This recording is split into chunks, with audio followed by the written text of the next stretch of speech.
அவதாரம் ஆண்டாள்னு சொல்றது. அதனால இங்கே சுவாமி தேசிகன் அனுபவிக்கிறார்.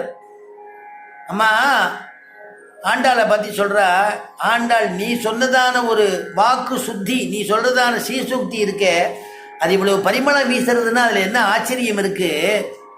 ஏன்னா இந்த உன்னுடைய அதாவது பூமியில் இருக்கக்கூடிய ஒரு இடத்துல புற்று கட்டிடுத்தோம். அந்த புற்றுலேருந்து வெளில வந்ததுனால வால்மீகின்னு பேர். வல்மீகம்னா புற்றுன்னு பேர். வல்மீகத்திலேருந்து வெளியில் வந்ததுனால அவருக்கு வால்மீகின்னு பேர். அவர் ஒரு வேடுவ குலத்தில் பிறந்தவர்.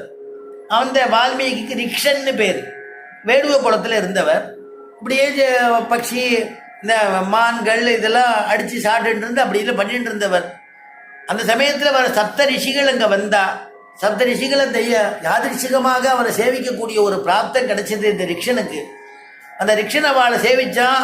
உடனே அவர் பண்ணார், இவனுடைய குற்றங்கள்லாம் மன்னிச்சு இவனுக்கு நல்ல கதி கொடுக்கணுமே அப்படின்னு ஒரு கிருபையினால அந்த சப்த ரிஷிகள் ஆச்சரியமான ராம மந்திரத்தை அவனுக்கு சொன்னா. இந்த மந்திரத்தை சொல்லுப்பா, உனக்கு எல்லாம் நல்லபடியா நடக்கும்.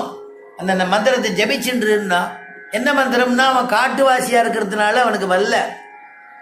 ராமான்னு சொல்லு, ராமான்னு சொல்லுனா. ராமான சின்ன குழந்தைகள்லாம் ராமான்னு சொல்லுனா லாமாங்கும். ரா வராது, லாமாங்கும். அந்த மாதிரி லாமான்னா இவனுக்கு ராமநாமம் 2 அக்ஷரம் ராமம் வரமாட்டேங்கிறது அப்படின்னு சப்தரிஷிகளுக்கு கிருப பண்ணி, இது என்னன்னு தெரியுறதான்னு. இது தெரியுமே, மரம் அப்படின்னா. பக்கத்தில் உன்னை காமிச்சது, இது தெரியுறதா, இதுவும் மரம். சரி, இந்த மரத்தையும் அந்த மரத்தையும் சேர்த்து சொல்லிகிட்டே வா, உனக்கு தானே எல்லாம் நல்ல விதமான ஞானங்கள்லாம் வந்துடும்னாராம். உடனே மரம் மரம் மரம் மரம்ங்கிறத மரா மரா மரா மரான்னு சொல்லு. இது ஒரு மரம், அது ஒரு மரம் இல்லையா, சொல்லுது. மரா மரா மரா மரா மரா மரா மராம ராம ராம ராம ராம ராம ராம ராம ராம ராம ராம ராம ராம ராம அப்படியே சொன்னா ராமநாமா வந்துடுத்து. மராமரான்னு தப்பாதான் சொன்னா, ராமநாம நாம திருப்பி போட்டு கொடுத்து ராமநாமத்தை சொன்னார். உடனே பார்த்தா அந்த அப்படியே சொல்லிகிட்டே இருந்ததுனால அவனுக்கு அசைவு தெரியல. சில காலம் ஏதோ இலைகளை சாப்பிட்டான். அதுக்கப்புறம் பார்த்தா காற்றை சாப்பிட்டான். அப்புறம் எதுவுமே சாப்பிடவே இல்லை. அந்த ராமநாம ஜுவாலை அடிக்க ஆரம்பிச்சுடுத்து. அப்படியே அவன் மேலே புற்று கட்டிடுத்து, பூர்த்தியாக புற்று. பாம்பு புத்து கட்டிடுத்து, கரையாம்புத்து கட்டிடுத்தோ, அதில் பாம்பு குடியிருக்கு. கரையாம்புத்து கட்டிடுத்து ஃபுல்லாக. உடனே அந்த மறுபடியுமா அந்த பக்கம் வந்த சப்த ரிஷிகள் மறுபடியும் யாரோ எங்கேயோ ராமநாமா கேட்கறதே, ஜுவாலை அடிக்கிறதே, மந்திரத்தினுடையதான ஜுவாலை அடிக்கிறதே, தகிக்கிறதே, நம்மளால இருக்க முடியே யாருன்னு பார்த்தா, ஞான திருஷ்டியில் பார்த்தா, ஓஹோ நம்ம உபதேசம் பண்ணுமே அந்த ரிக்ஷன்கிறவன், அந்த வேடுவன் இவ்வளவு தூரம் மூர்க்கமாக இப்படி தபஸ் பண்ணியிருக்கானே, நம்ம உபதேசத்தில் ஒரு நம்பிக்கை வச்சு திடபக்தியோடு பண்ணியிருக்கிறானே, அவனுக்கு அனுகிரகம் பண்ணணும்னு நினச்சி அவன் அதுக்கப்புறமா அந்த வலிமிகத்திலேருந்து வெளியில் கொண்டு வந்து பகவத் குணத்தெல்லாம் உபதேசம் பண்ணினார். அவர் பெரிய கவியாயிட்டார்.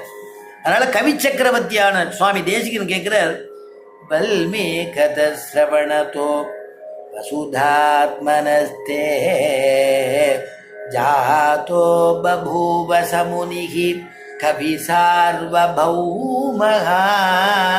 வல்மீகத ஸ்ரவணதோ வசுதாத்மனஸ்தே ஜாதோ பபூவ சமுனிஹி கவி சார்வபௌமஹா. கோதே கிமத்புதமிதம் யதமீஸ்வதந்தே வக்த்ராரவிந்த மகரந்த நிபா பிரபந்தாக.